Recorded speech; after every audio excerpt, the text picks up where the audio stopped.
버릴 수가 없어요. 반드시 재개발, 재건축을 해야 되고.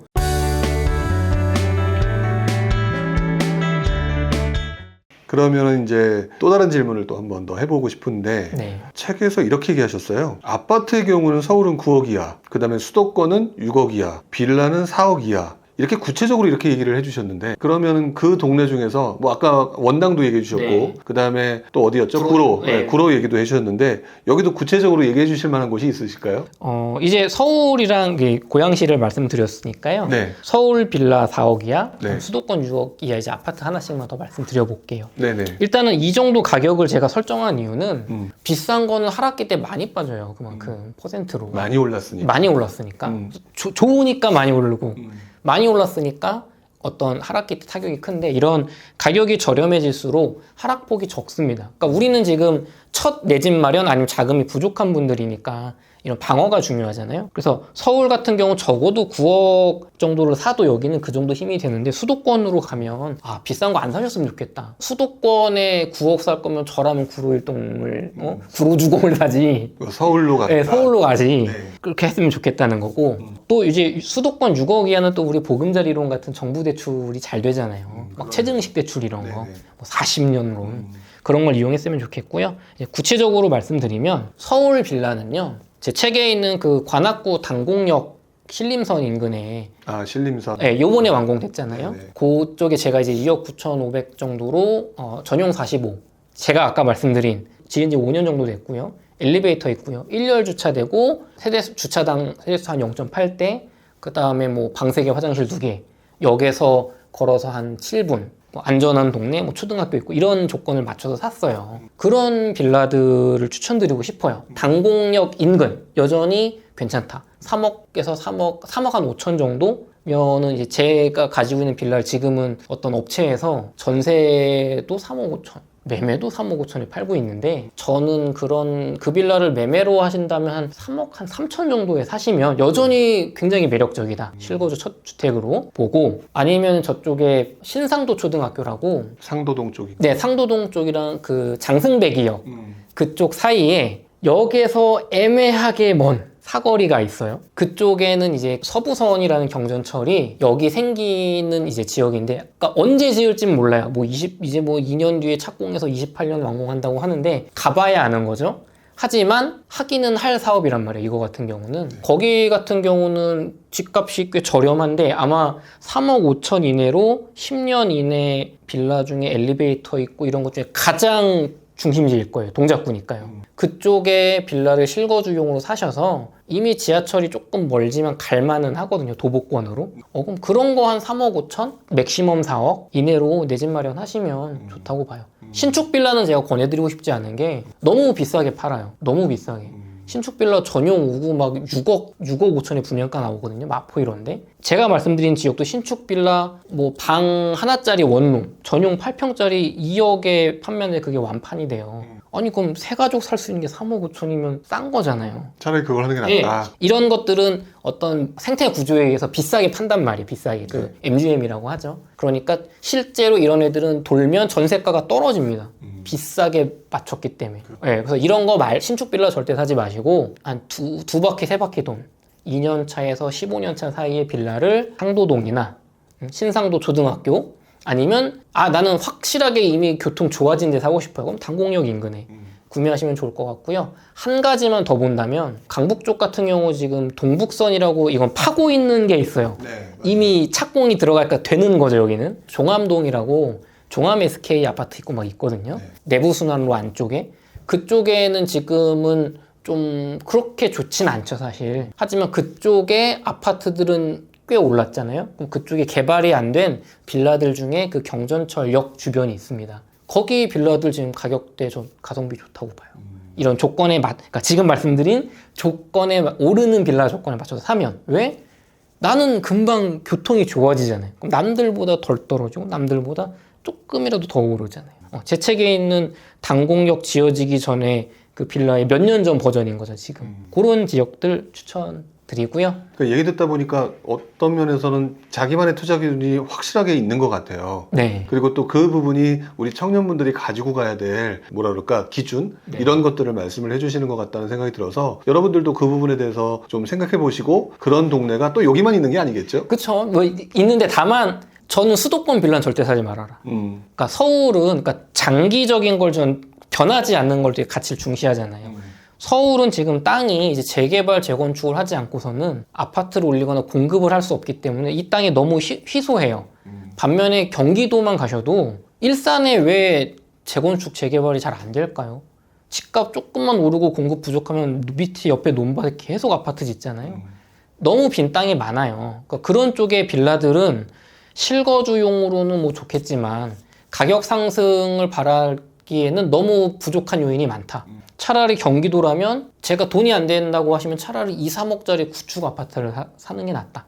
그래서 빌라는 꼭 서울만 철저하게 서울만 사시고 경기도권은 일산역 그 북부 쪽에 있는 3억 5천 정도 하는 에이스 아파트 이런 거 있어요. 일산역 남부는 약간 탄현 쪽이네요. 예, 탄현 가기 전에 예. 탄현 미처 못 가서. 일산역 기준으로 후곡마을은 일산 신도시고 이 학군도 좋고 비싸단 말이에요. 네. 살기 좋잖아요. 반면에 위쪽은 구도심인데 이제 이쪽은 오리지널 일산인데 여기는 뭐 외국인 분들도 많이 계시고 정돈이 잘 안 돼 있는 게 있기 때문에 가격이 저렴하단 말이에요. 하지만 지금 3억 5천에 30평대 아파트를 살 수가 있냐. 내 돈 한 5천만 원이는 신혼부부 입장에서 굉장히 가격이 매력적인 데다가 여기는 내년 1월이면 서해선 연장이 완공이 돼요. 그러면 서해선을 타고 대곡역까지 가서 GTX를 탈 수도 있고 그거 좀 더 타면은 이제 9호선, 5호선 환승역인 김포공항까지 간단 말이에요.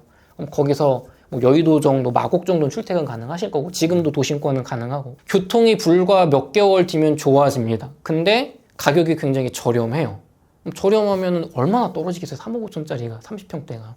그렇죠. 떨어질 가능성은 별로 없고 네. 오히려 올라갈 가능성은 충분히 있는 것. 그리고 그 일산역 뒤편에 지금 뭐 재개발을 열심히 추진한, 그러니까 시에서 되게 하고 싶어 해요. 이게 될지 안 될지 모르지만 그쪽이 되면 또 그쪽 여건이 상당히 좋아질 게 있거든요. 그러니까 내가 자금 굳이 6억, 7억대 후곡마을을 가느니 3억 5천으로 20평대를 보면 2억대가 되는 거예요. 그러니까 서울이나 내가 살지도 않는 막 일산에 이상한 빌라 살지 말고 차라리 이런 거 사셔라. 그리고 동탄 쪽 같은 경우 지금 너무 좋다고 봅니다. 동탄 1, 동탄 1, 동탄 2가 매매가가 조정받으면서 또 수원, 화성 쪽에 지금 입주 물량이 되게 많잖아요. 내년까지. 그러니까 전세가가 내년까지 계속 약세일 거라서 매매가가 지금 맥을 못 추고 떨어지고 있는데 잘 보시면 12억, 13억 하던 그 동탄역 주변의 아파트들은 2억, 3억에 떨어졌지만 제가 책에서 추천드린 그런 한 6, 7억대로 살 수 있었던 거는 기껏해야 뭐 5천에서 1억밖에 안 떨어졌어요. 그러니까 하락할 수 있는 폭이 적어요. 저렴하니까. 반면에 그 동탄이라는 신도시의 어떤 인프라를 누리는 건 비슷하거든요. GTX역에서 멀 뿐이지. 근데 책에도 썼지만 그 동탄 도시철도라는 게 장기적으로 보완해 줄 거잖아요. 그러면 지금 전세가율 65에서 70% 나오는데 이런 거 지금 너무 좋다. 제가 볼 때 저렴하다. 이게 아까 말씀드린 투자자들은 동탄 지금 그 가격에 그 외곽 사서 뭘 얼마나 먹겠어. 차라리 지방에 이런 데를 가지. 실수요자분들은 여기 경기 남부 이제 끝나서 사면 안 돼. 여기 폭락해서 지금 6억짜리에 막 3억 될 거야. 절대 3억 안 됩니다. 절대 안 됩니다. 지금 사세요. 이렇게 말씀드릴게요. 확실하게 딱 이렇게 찝어주시네요. 안 그러면 이제 넌 나와서 뭐 뜬구름만 잡고 뭐 자꾸 하지 말란 말만 하고 가냐. 책에서 2028년에서 40년까지 재건축 재개발 그 다음에 리모델링 시대가 온다. 물론 많은 분들이 말씀을 해주셨는데 본인께서도 아까 청년들한테 엄청난 기회라고 얘기를 하셨거든요. 네네. 재개발과 재건축 그리고 리모델링의 시대 청년들한테 어떤 의미로 중요하게 봐야 되는지 또는 본인은 어떻게 생각하시는지 한번 언급을 좀 해주시죠. 그런 게 있는 것 같아요. 외국처럼 이렇게 뭐 100년, 200년에 걸쳐서 어떤 국가가 발전하고 도시가 성숙한 지역은 재건축 잘 안 하잖아요, 재개발. 이미 시가지가 완공돼 있고 뭐 100년 쓰는 건물이잖아요. 반면에 우리는 급격하게 60, 70년대, 80년대 성장하다 보니까 대충 막 지었어요. 내진 설계도 하나도 안 돼 있고요. 녹물 나오고요. 그 다음에 무너지기 직전이고요. 막 모래 써서 지었잖아요, 바다 모래로. 그러니까 이거를 우리가 계속 아끼고 갖고 나갈 집들이 아니에요, 지금 상태들이. 그래서 40년, 50년 재건축이 안 되는 아파트들, 빌라 지역들 가보시면 뭐 남산 회원시민 아파트, 뭐 충정 아파트 이런 데 가보시면 사람이 못 삽니다. 그러면 우리가 서울 혹은 경기도의 1기 신도시 또 지방의 5대 광역시의 그 구도심들을 버릴 수 있을까요? 사람이 살지 않은 슬럼화를 시킬 수 있을까요? 어렵겠죠. 그 지역들이 우리나라 지금 경제의 중심지들이잖아요. 어떤 주거지의 중심지들이고. 그럼 여기는 국가 입장에서는 재개발, 재건축, 최소한 리모델링해서 살릴 수밖에 없는 지역인 거예요. 그러니까 여기가 뭐 서울, 경기도 외곽이라든가 뭐 어떤 인구가 줄어드는 지역, 일자리가 없는 지역이면 야 저기는 버리자. 혹은 뭐 그냥 적당히 관리만 하자 할 수 있겠지만 서울 1기 신도시 5대 광역시 메인 중심지들은 버릴 수가 없어요. 반드시 재개발, 재건축을 해야 되고 또 우리 사람들이 표로 들고 일어날 겁니다. 그렇겠죠. 음마 아파트, 목동 아파트 재건축 10년 안 해도 그 표가 엄청나요. 네. 1년에 막 20만 표씩 생깁니다. 그게 가구 수가. 그러면은 결국에는 정치인이 표에 의해서든 어떤 국가 경쟁력의 입장에서든 결국엔 사업성이 안 나오는 거는 우리 1기 신도시 그 어떤 특별 법안처럼 용적률을 올려주거나 뭔가 사업성을 부여해주는 방식으로 길을 열어줄 거고요. 그렇게 해도 안 될 것 같은 경우는 리모델링으로 답을 줄 거라고 봐요, 저는. 리모델링. 예, 지금은 그 내력벽 철거, 내력벽 이동 그 수직 증축 리모델링을 막고 있잖아요. 계속 뭔가 발표하겠다고 하면서 지지를 끌고 있잖아요. 몇 년째. 왜냐면 그거 했다가 감당이 안 되니까 이주 수요 막 터지면. 그래서 아마 재건축 다 진행할 거 하고 이제 답이 안 나오는 리모델링들은 우리가 테스트 해봤더니 안전하니까요. 요거 적당히 이제 구조 변경하면서 3층 정도 올리는 방식으로 리모델링 하세요라고 해서 풀어줄 거라고 봅니다. 단 순서가 나중이겠죠. 재건축이 우선이니까 지금 급한 애들. 공급이 먼저 돼야 네, 되니까. 그렇죠. 그거부터 해야죠. 왜냐면 리모델링 먼저 풀어주면 아무나 그 리모델링을 하려고 해서 이주 수요가 터지고 공급이 확 줄어들잖아요. 그러니까 순차 재건축 재개발부터 하고 해야 되고 오래된 지역부터 순차적으로 하고 그래도 안 되는 애들 리모델링 해줄 거다. 그럼 이걸 역으로 보면 지금 법규 내에서 투자성이 나와서 엄청 고평가받는 아파트들은 경쟁자가 많이 생긴다는 거예요. 규제를 풀어줘서 나도 재건축할 수 있어. 너만 하는 게 아니야. 그럼 얘는 올라가고 얘는 상대적으로 인기가 줄 수 있겠죠. 물론 압구정 현대 같은 거랑은 그건 별개겠지만 그런 지역은. 그럼 이걸 내가 공부해서 잡을 수 있느냐. 반대로 그런 1기 신도시나 서울의 주요 재건축이 간당간당했던 아파트는 내가 잡을 수가 없지만 이런 애들이 이렇게 쑥 가면 그 옆에 그냥 평범한 아파트들 리모델링 봐야 되는 애들 여기가 이렇게 오르면 우리도 뭐 이 정도는 좀 돼야 되는 거 아니야? 혹은 이게 재건축되면 살기가 좋아지니까 우리도 조금은 살기 좋아지니까 더 오른다. 이런 지역을 지금은 이게 정말 뭐 별 볼 일 없다고 무시받지만 들어갈 수 있는 기회가 생기는 거예요. 또 그럼 서울이 이렇게 막 먼저 뜨거우면 음마 아파트 60년대 70년대 지금 막 여의도 아파트 재건축 해야겠죠. 뭐 목동 아파트 순차적으로 가야겠죠. 상계동 중계동 가야겠죠. 그럼 얘네들이 갈 때 이 뒤처져 있는 1기 신도시 혹은 1기 신도시에서도 분당이 먼저 가야 될 거 아니에요. 그 다음에 뭐 일산이 갈 거, 뭐 평촌 이게 여러 가지가 있잖아요. 중동. 그럼 그 순서를 먼저 가는 애를 내가 못 잡는다면 그 뒤에 거를 들어갈 타이밍이 생기는 거고 이렇게 큰 변화의 시기가 올 거예요. 그리고 그 시기가 제 생각엔 2027년에서 한 32년 사이에 대세 하락기가 오지 않을까.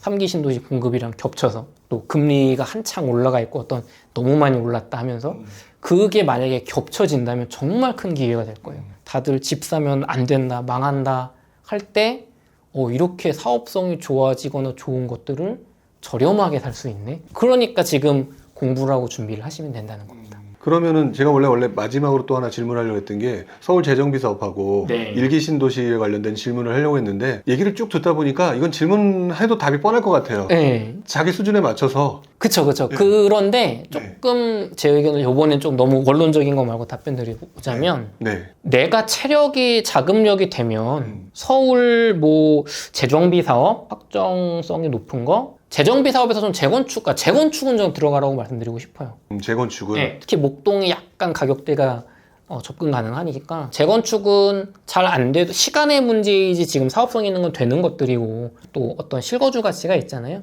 반면에 재개발들은 조금 조심하셨으면 좋겠다. 조심해야 될 이유가 뭘까요? 경제 여건이 어려워지거나 공급 요인에 의해서 부동산 대세 하락이 되면 그 프리미엄이 순식간에 사라질 거니까요. 예를 들면 부가현 2구역, 3구역 이런 프리미엄 막 10억 붙어 있는 것들. 네. 새 아파트 되면 신촌그랑자이가 이만큼이니까 우린 이만큼 받을 거니까 뭐 낡아 빠진 30년 원룸인데 빌라 가격은 1억인데 프리미엄이 막 11억, 12억.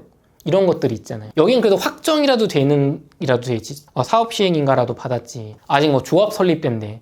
이런 것들은 이제 깨지면은 정말 너무 힘든 시기를 보내실 거니까 그런 건 하지 마셨으면 좋겠고, 자금력이 되신다고 해도 가급적 차라리 하락기 때 하시자 했으면 하고, 일기 신도시는 저는 단기 투자 목적으로는 좋다고 보지만 재료로는 결국에는 전 이번 상승장 때는 일기 신도시법 5년, 윤석열 정부 5년 동안 그 법이나 통과가 되면 잘한 거 아닌가. 현실적으로 사업이 가지 못할 것 같다. 그러면 일기 신도시에 변화했을 때 돈을 벌 거라는 생각으로 투자하시면은 저는 좀 어렵지 않을까. 그렇게 보고 있습니다. 굉장히 나름대로의 가치관과 주관이 본인의 공부한 그동안의 내역과 그 다음에 경험으로 딱 정해져 있다. 네. 라는 생각이 좀 들어요. 그만큼 또 그 주관이 나름대로 그동안 투자하시면서 도움이 되셨다는 생각이 좀 드는데요. 오늘 얘기 자체가 어떤 청년분들한테 되게 어려운 얘기일 수도 있고, 이제 그 얘기는 또 바꿔 말하면 공부를 좀 더 해야 된다라는 얘기겠죠. 이런 우리 청년분들에게 마지막으로 해주실 말씀이 있다면 네. 한마디를 좀 전해주시죠. 지금은 너무 세상이 잘못된 것 같고 나는 희망이 없을 거라고 생각을 많이 하시겠지만요. 네. 언제나 그래왔던 것 같아요. 시기가 지나면 집값이 또 오른 만큼 떨어지는 시기가 오고요. 네. 또 서울이나 경기도 여러분이 살고 싶어하는 지역에 미분양 아파트 할인 분양할 겁니다. 30%씩 할인 분양하는 시기가 올 거니까 내가 준비가 되어 있다면 인플레이션 방어를 위해 내 집 마련을 하시는 건 추천드리지만, 공부가 안 돼 있거나 자금력이 부족한데 어떤 무리한 투자, 지킬 수 없는 투자는 하지 말고 때를 기다리셔라. 그런 말씀 드리고 싶습니다. 오늘 우리 남덕현 저자님을 모시고 주로 이제 청년분들과 관련된 얘기를 또 많이 했고요. 그리고 본인께서 보는 가치관에 맞춰서 어느 지역이 괜찮은지 이런 얘기를 좀 많이 나눠봤는데요. 여러분들한테도 이 내용들이 투자 방향에 좀 더 큰 도움이 됐으면 좋겠다는 생각을 해봅니다. 네. 자, 오늘 나와주셔서 감사드리고요. 여러분들 이 책 앞으로 3년 부동산에 미쳐라, 바꿔 말하면 공부하라는 얘기죠. 네. 여러분들 투자에 도움이 되는 방법으로 얘기를 해주신 거니까 여러분들 책 한번 보시고 투자 앞으로 또 열심히 준비하셨으면 좋겠다는 생각을 해봅니다. 오늘 나와주셔서 감사드립니다. 감사합니다. 네.